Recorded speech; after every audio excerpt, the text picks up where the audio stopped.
জীবনে কত রকম মানুষের সঙ্গে পরিচয় হলো, আবার কত মানুষের চেহারাটাও ভুলে গেছি।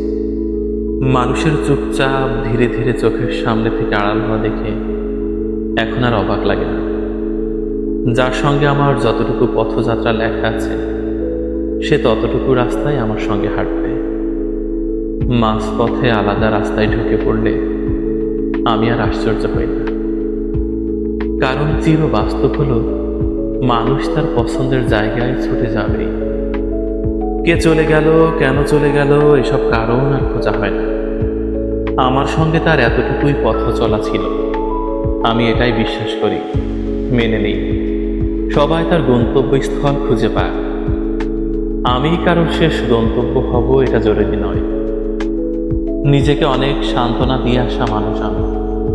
প্রতিটা কঠিন পরিস্থিতিতে আমি নিজেকে সান্ত্বনা দিয়েছি এই বলে সুদিন খুব কাছেই।